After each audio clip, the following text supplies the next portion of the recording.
a world-class piece of equipment here. Unbelievable. This is a dream bike. My inner child tells me feels like an XR75 on steroids. It's just ridiculous.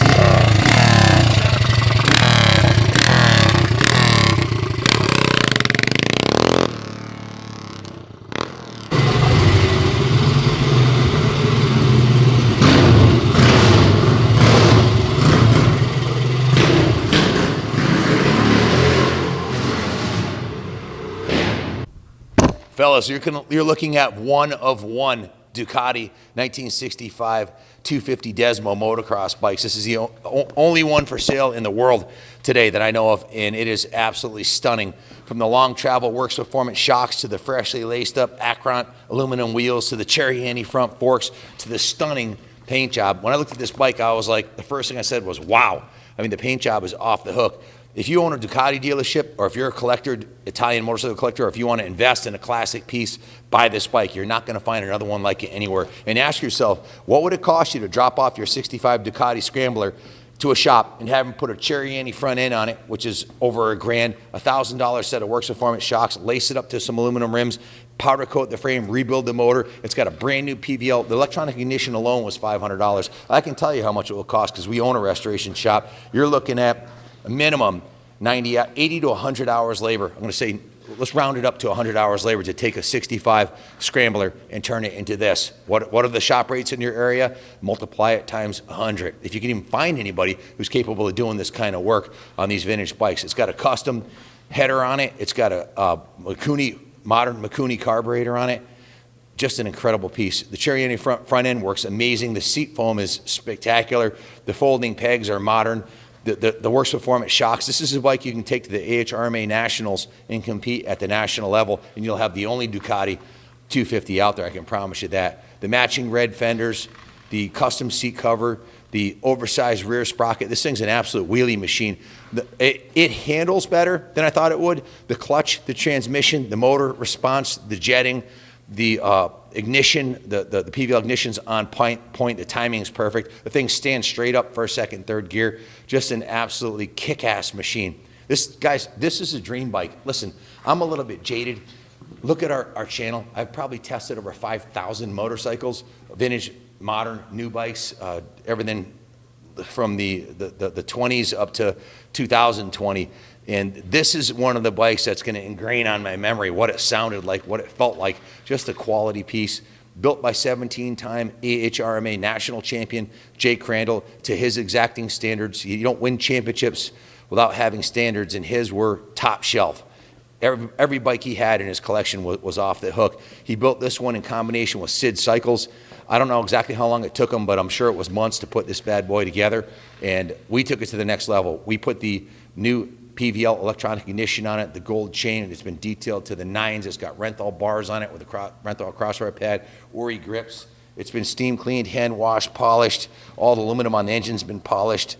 We put quite a bit of effort into ourselves, but it was originally built by Jay, exactly as you see it. He painted it, and he did a beautiful job. Hats off.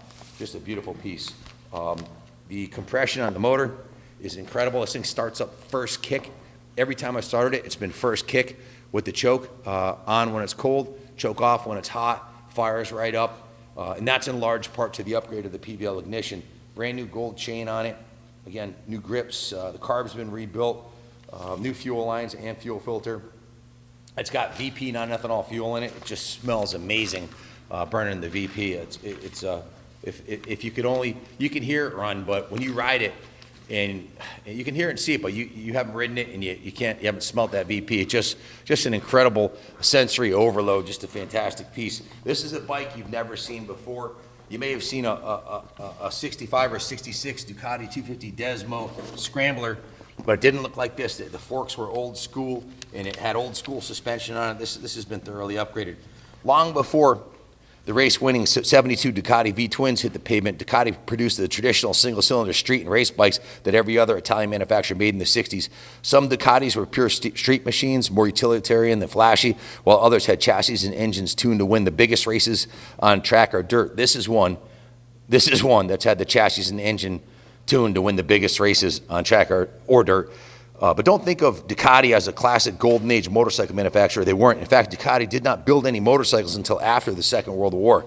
In 1926, Antonio Ducati and sons Adriano, Marcello, and Bruno began producing radio tubes and condensers at the Radio Ducati Brevetti in 2 factories, one in Bologna and one in Paniglio. Hopefully I didn't murder that name, but Italy. During World War II, the Allies bombed the Ducati factories because they were making military parts. Ducati's electronics business resumed after the war, but since they had production space in the remaining Bologna factory, they partnered with Seata to develop a 48cc pushrod 4-stroke engine that was sold in a box that could be attached to a bicycle. It was called the Cucciolo, or Little Puppy, and was a tremendous success and world-ravaged Italy.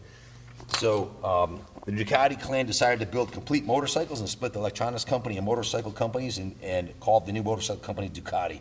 So they built its first motorcycle in 1949 around a big bore 60cc Cucciolo, and then they went on to build the 125, 175, and 200cc machines.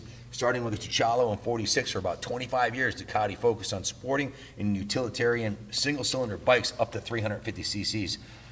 Then, in 1972, they moved to the 750 V-twins, and the rest is history. Their focus before the war was electrical devices, and after that, it was transforming bicycles into motorcycles, and then, of course, building motorcycles, which is what they do today. So, just a kick-ass machine.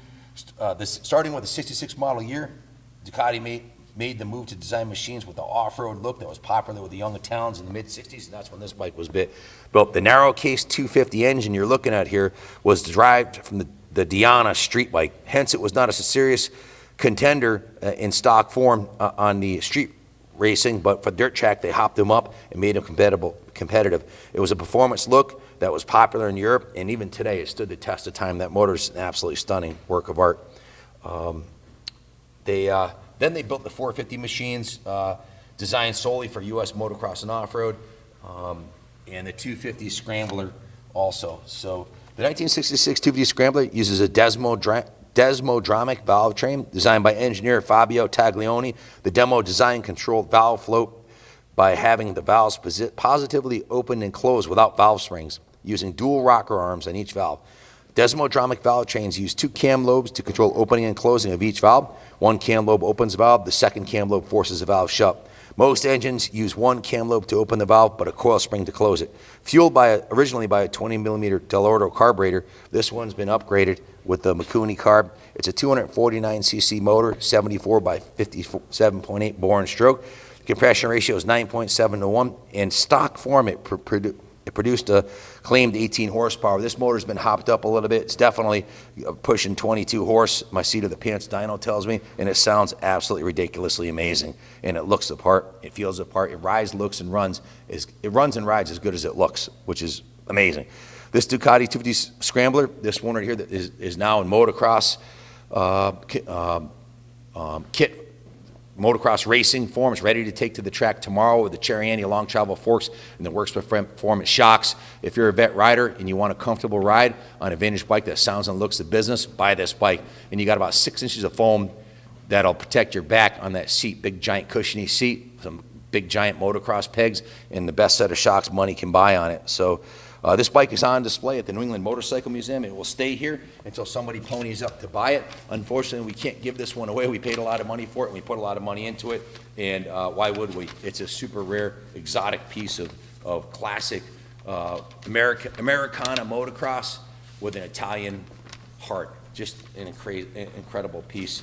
Good luck finding another one. I know you won't, because this is the only one for sale in the world right now. So if you want this one, don't hesitate, folks, because it's going to get sold, unfortunately. If we could keep it here at the museum, we would, but if you've been following our history and our progress, you know the state shut down the museum a year ago.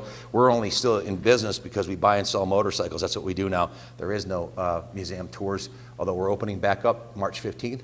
And hopefully you can come visit the museum. Our first big party here is scheduled for July 31st. If you want to leave this bike here on display, that would be great. We'd love to have it. We don't want to see it go. We just need the money, so we can't keep it. So if you want a kick-ass world-class piece, buy this bike. If not, kick yourself. If you're a Ducati guy and you don't buy this, it's going to haunt you. Promise me, this will be the one that you'll let get away. Don't be that guy. I've been there. Thanks for watching.